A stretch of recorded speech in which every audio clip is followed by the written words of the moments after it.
Coming up on River City Presents, we're going to be discussing the War of 1812 with Professor of History Brent Taylor.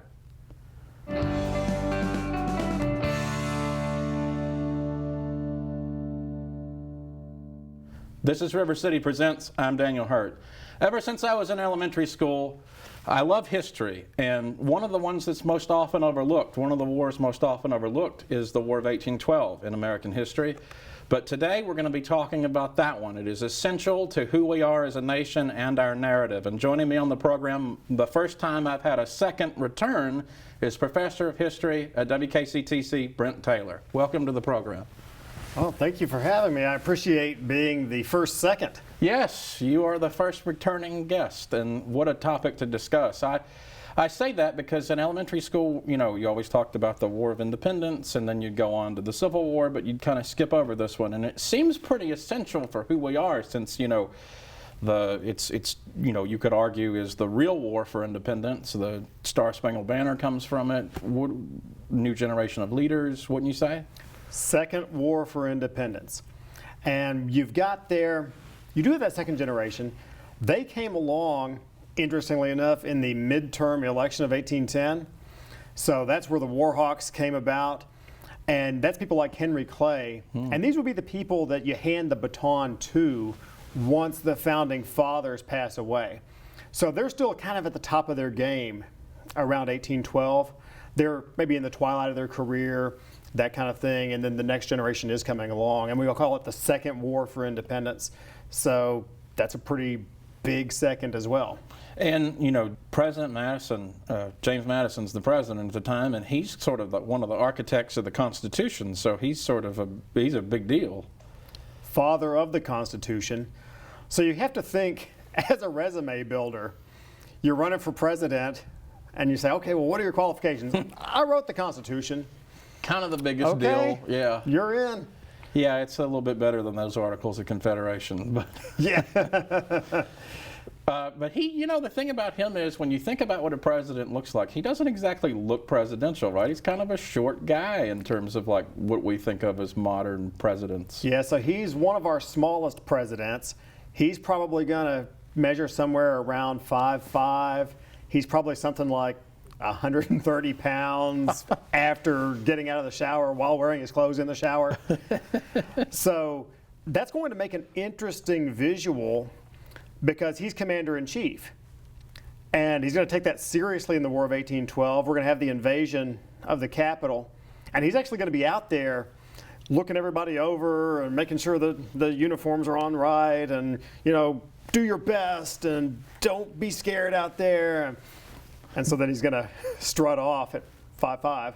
But he's sort of different mold than like Andrew Jackson, who we'll get to eventually. But you know, he's more of a brainiac type guy, intellectual minded, where Jackson's more of that charismatic general too. So I just find that interesting that they're both sort of play a role in this. But Madison had a very charismatic wife, though, didn't he? Yeah. So Dolly Madison is the first lady.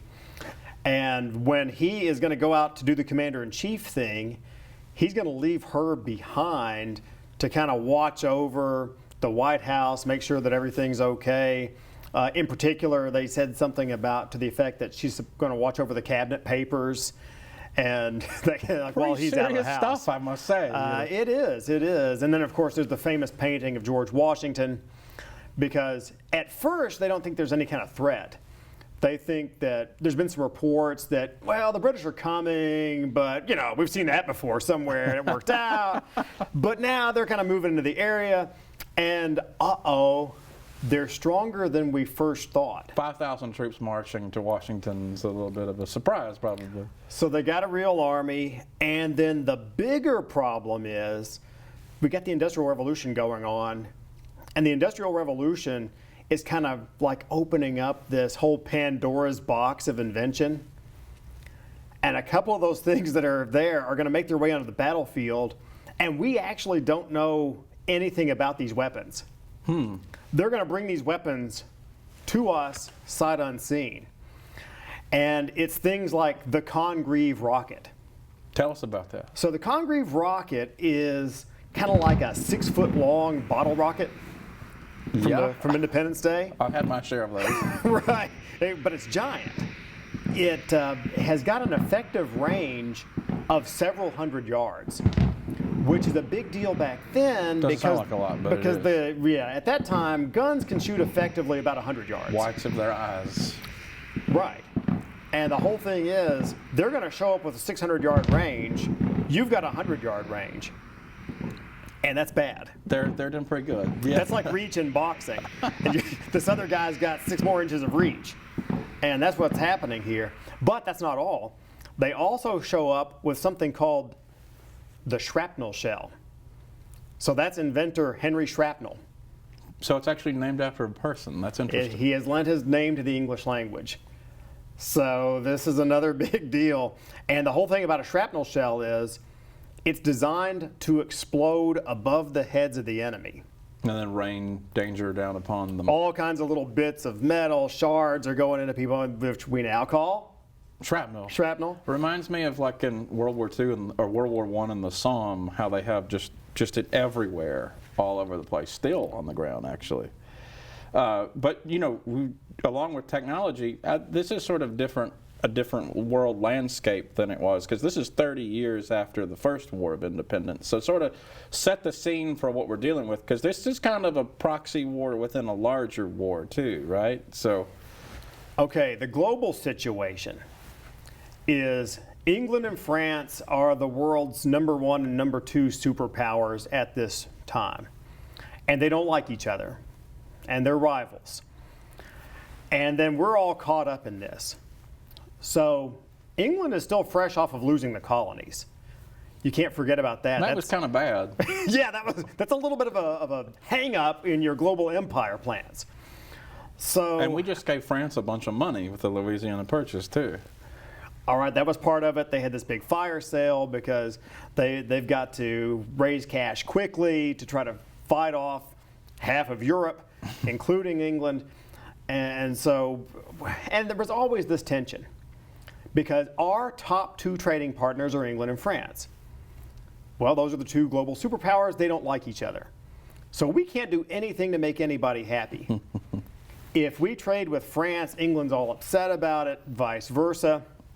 And especially with England, I tell people that this is kind of like the jealous ex-boyfriend. And you're still trying to be friends, you're still trying to make it work, all this stuff. And then England's going to come along and say, hey, you've been talking to France? You're talking to France? Are you serious? France is a loser, okay? What are you doing talking to France? Seriously, this Napoleon guy? Right, yeah, he's short. He's little. Like, what are you doing? He's like James Madison height. Yeah, that's right. That's not going to work for us. So we are just caught in the middle. We are caught in the middle between these 2 superpowers. And there's really not a lot we can do about it because half your business goes to one, half your business goes to the other one. And then, of course, it plays into American politics. The Federalists are always accusing the Democratic Republicans of being too cozy with France. The Democratic Republicans always accuse the Federalists of being too cozy with the British. New England doesn't want any conflict because of the maritime industry, right? Well, that's the whole thing. A lot of that leadership is going to come from the South and the West, what we call the Warhawks. Mm-hmm. And they're also a new generation. They're a little bit younger. They're less cautious. The Founding Fathers were super cautious. They said, look, we've created this union. It's kind of like this grand experiment. You'd really hate to get conquered and blow the whole thing. So early in the game, yeah. Yeah. It's just interesting to me because Henry Clay's one of those Warhawks, right? Yeah, so he's actually one of the key figures there. Speaker of the House, first day after his election. It's pretty impressive, I got to tell you. That's unbelievable, really. When you try to look back and figure out, he had a good reputation coming out of Kentucky politics, and I guess loquacious enough, and they just hired him right there on the spot. But a little different. Maybe that's a sign of a younger nation where you don't have to wait your turn. Or you don't have to get all the permission slips to get handed the keys of the car. So what actually leads to the beginning of the war? Thomas Jefferson, I know, does an embargo, and then that ends up being really that backfires on us and hurts our economy. So I understand impressment is one of the many variables. Okay, so the backdrop of the war is actually a long time. you could go back to the 1790s and see that we've got problems. So we actually almost went to war with France in 1798. It's called the Quasi-War with France. And it was the same stuff. We get too close to England, France doesn't like it. And so at that point, the balance had kind of tipped towards, well, now France is all upset. We've got some fighting going on. We think there's going to be a war. We're trying to organize a navy. We were actually going to call Washington out of retirement again and say, hey, you think you can handle this one more time? Like, only you can do it? Ah, gee. Okay, I guess. The uniform, where is it? I'm trying to squeeze it. I got that last button. I mean, hold on, let me get my cane. We just won't let that guy retire. But that was the whole thing. That has been with us this whole time, from 1790s all the way to the War of 1812. In the meantime, we had kind of worked things out with France. Now things are deteriorating with England again. And then we've got what I call the 3 I's.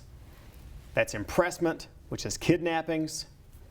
Then there's Indians, which is frontier policy stuff. And then finally, intercourse, which is an old-timey word for trade. Right. And if you want to have a lot of fun, everybody calm down. Go back and read old documents about intercourse, and they'll be telling you that, yes, we've had exclusive intercourse with the people of France, and let me tell you, they're ready to do business. And maybe it's a metaphor for something else. Right, but back then it just means dealings with, right? So, but these are the 3 I's. Those 3 things together are actually shutting down our economy. And if you go back and read Warhawk's speeches, they're telling you, look, the economy was way up here, and now they've essentially got a blockade on us, which is an act of war. And now the economy's way down here. And the Warhawk position is, you don't have to put up with this. As Henry Clay put it, if the burglar is outside your house, are you going to hide inside the walls? Or are you going to go out there and take care of it? Sounds like an attack coming. Yeah, they're the Warhawks. So that leads me to so when the war actually breaks out, one of the first things we do is go attack Canada, right? So we go up to York. Okay, we've always thought in that period that Canada's really kind of like the 14th colony, and surely they would like to finally get rid of the British Empire like we did. It's going to be so easy. With us. We tried this on more than one occasion, and it just never worked out. It was always a disaster. Anytime we tried it, it ended badly for us. The Canadians were into it. And then we're, of course, stretching ourselves way out into the north, and it just wasn't a good thing. And then we do something that would come back to bite us later. We burn down the Parliament buildings in York. Right, yeah. We got a little frisky up there, set fire to a couple of buildings, and then now you're kind of coming full circle back around to D.C. again, because once the British unleashed those new weapons on us, oh, and this was a real dude moment, by the way, because somebody back in England decided, hey man, what if we take a Congreve rocket and we slap a shrapnel shell on that? Oh yeah, that's gonna be great. Yeah. We're just testing stuff out. So once they do that, they show up at the battlefield. We got our guys out there. We're actually pretty confident we're gonna win. Behind the scenes, we've got this huge celebratory feast prepared for once we drive off the invading redcoats once and for all. Well, they open up this stuff on us. We have no idea what's going on. There was actually a quote from someone in the melee that said, they're firing comets at us, because we don't know what it is. Yeah. We've never seen this weapon before. Well, we're sort of rural out in the sticks. They're like the world's largest superpower. So okay, so that's coming to bear fruit here at this point. Our army actually breaks ranks, runs from the battlefield. It's the race. Yeah, it becomes the great race out of D.C. We're figuring, oh no, the president, we got to get the president out of here. Oh wait, the White House, what are we going to do? Get that painting of Washington. It's bolted to the wall. What do we do? I don't know. Break the frame. I mean, this is all sheer They panic put the stuff. Constitution and the Declaration of Independence in a bag and just leave with it. But yeah, anything that you don't want the British to get, you got to gather that up, get it out of town. What about the citizens? Just leave them to the British. And that's pretty much what happens, yeah. That's what happened. This was the panic that's setting in. And then, the ultimate insult upon injury. Yeah. They go to burn the White House in revenge for the Canadian buildings that were burned. They go to burn the White House. Before they get out the matches, they say, whoa, wait a minute. Dinner is served. Dinner is I served. know where this is going. Check this thing out.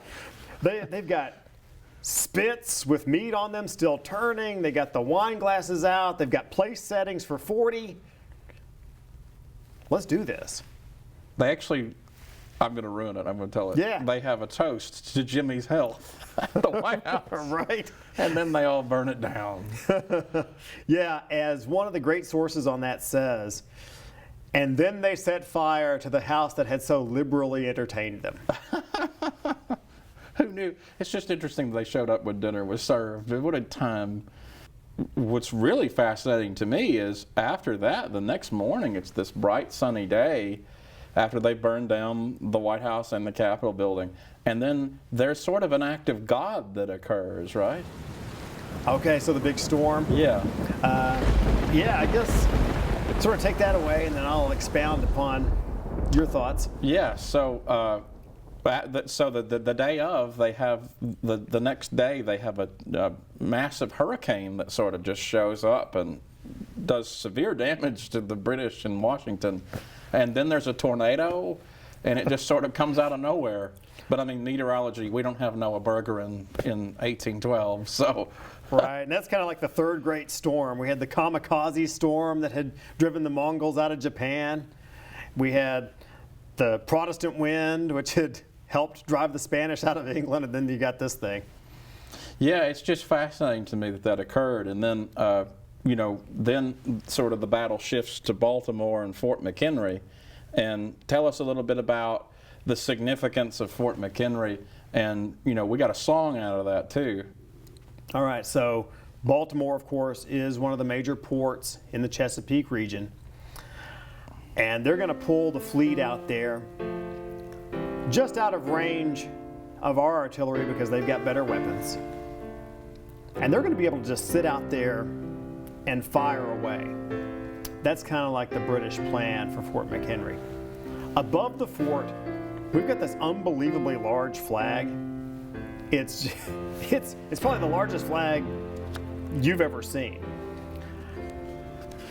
And before the battle starts, there's this guy in a rowboat heading out towards the British fleet. I have the note. It's actually 30 feet by 42 feet. There it is. So 1,200 square feet, something like that. Yeah, I remember I've had a floor plan that was smaller than that before. And so this guy in this rowboat is heading out there towards the British fleet. Wait. And it turns out he's a lawyer. He's apparently a really good lawyer because he's rowing out there. His client's on board one of the ships. And then apparently he's a really, really, really good lawyer because he convinces them that his client is not who they think he is. They thought his client was some kind of British spy or something. He's like, no, you got it all mixed up. It's not what you think it is. And they're like, oh, you're right. He must not be a spy. Sorry about that. But you can't leave yet because we're about to open up this can of destruction on Baltimore. So just stick tight here on the boat.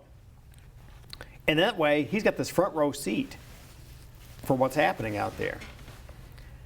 And it's unbelievable. The sights he's seeing, you just can't believe it. It's rockets, red glare. Okay, the bombs bursting in air. The Congreve rocket leaves a big red streak behind it, right? So that's the rocket's red glare. The shrapnel shell doesn't burst on the ground, it bursts in the air. And then every time you see a little flash of light, you can see that gigantic 1,200 square foot flag is still there. And the only way he knows that we survived the night is if it's there in the morning, because the British would have taken it down. Right. So you put up the Union Jack instead, what have you, but instead that's not what happened. They took that pounding. It was a I believe, 25-hour pounding, if I remember that stat correctly. And again, so that's like the stuff legends are made of. And that's the national anthem, of course. Francis Scott Key was the lawyer. it was put to an Irish drinking song, naturally. Gotta have a tune from somewhere. And then what's fascinating is while this is all going on, the next thing is they've actually signed a peace treaty abroad. And then we have the most famous battle, the Battle of New Orleans, where Andrew Jackson makes his name. Okay, Treaty of Ghent. So you get this thing. But we know in the early 19th century, information travels very, very slowly. So you might get something signed over there, but it's going to take weeks and weeks to get word back to where the fighting is happening. And I've always found that so ironic. Could you imagine if you had been injured in the Battle of New Orleans or something like that? And you're like, wait a minute, the war was over? I got injured and I didn't have to. Yeah, Right. Quite literally. Gonna have to call Francis Scott Key and get a lawsuit together. He's available and he's a big deal. Kind of a big deal, that's it. But so then you get New Orleans, and New Orleans is kind of like the huge exclamation point. And it's happening while this peace treaty's going on. They have no idea that they don't have to fight this battle, and it's No. like 10,000 Brits against a couple thousand ragtag pirates and. Oh, the ragtag part of that is the key. It's anybody that they can grab to throw into this defense line. Kentucky Volunteers, Tennessee Volunteers, hence the basketball team. Oh, I didn't know that. Yeah, Tennessee Volunteers, right? Pirates, like you say, that's kind of fun because New Orleans is a Caribbean town, so we got pirates hanging around. You got Jack Sparrow. We hear up you there. like to fight. Arr, like, okay, throw them out there. And paintings of this will reflect it. The British are going to show up in these uniforms, and then Americans are just wearing whatever. But the whole path to victory is how they set up those defensive lines. So we set up a line. You get an entrenched defensive position, which is a bonus in that kind of warfare, Napoleonic-style warfare. But there's no flanking because you got the river on one side, you've got a swamp on the other side, and that means that the only play they can They're run going to walk straight into it. is right down the middle. So they can shoot them right as they walk up in their faces, basically. And this would be like in football, where you've got a goal line play. It's 4th and 2, but you know ahead of time they're going to run the ball down the middle. They can't win like that. If you know what play is coming, they can't win like that.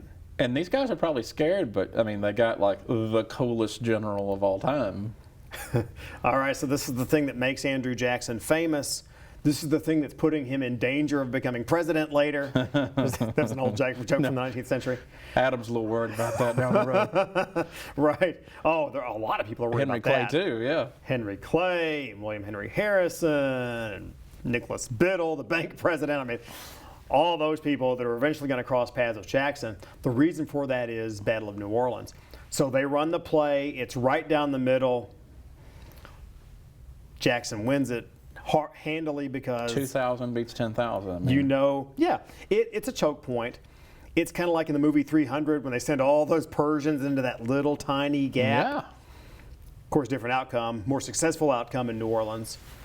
And then that's going to go make him famous. That makes him a household name. And, you know, one of the things that's fascinating about that is, the way I understand it based on what I've read, is they basically had people that fired and then just handed their rifle back and picked up another one and was just sort of, while they were reloading, they shot again. So it was really efficient use of their time. That was the kind of little secret behind that, was that they had worked out that rotation of fire that was a little quicker than you could typically pull off in an early 19th century battle. I just find that extremely fascinating. And then one of the other things that's fascinating is they actually, the night before, they attacked them too. They sort of went on the offensive too before that. Yeah. And it's just a fascinating thing. So what happens? So I mean, they find out later, obviously. Sorry guys, that war was unnecessary. Good for you, Jackson, though, because you got the glory. But so what's the consequences of all of this? What happens when the war is officially over? So War of 1812 consequences. You're looking at, first of all, Second War for Independence. We said it at the top, but that's the key thing. There had always been this little attitude on the part of the British that, yeah, you got your independence, but we're still really in charge of your affairs. That's over with. They're no longer going to have that same kind of feeling back in England. Then also you're making future presidents, William Henry Harrison, Andrew Jackson, all the key general figures of that stretch are coming out of 1812. And then finally, we haven't mentioned much about this, but there had always been part of the American suspicion that the British had been funneling arms into the frontier, the Northwest Territory, which involved the Indian tribes out there. And that, of course, came to be so. We found the evidence of that at the Battle of Tippecanoe. We're now fighting an Indian confederation, which is actually a really very serious threat. So that's all over with at the end of this. That has been crushed. Any kind of real Indian threat is going to move beyond the Mississippi River to the west. And that's going to be another really big one. And so we also, I mean, we sort of, it's gave us new standing in the world, and it basically made us partners with Britain rather than adversaries. That'll happen over time, yeah. So maybe not right at that earliest juncture, but by the time you get to the end of that century, we had a kind of a changing of feelings and generations that is eventually going to put us on track to becoming allies. It's pretty great. Well, we're about out of time, but I want to thank you for coming on, and I'm sure you'll be back on to talk about something else, some other war or presidential something, so we'd love to have you back. Anytime, thanks. That was my guest, Brent Taylor. We want to thank you all for watching, and we hope you'll join us next time.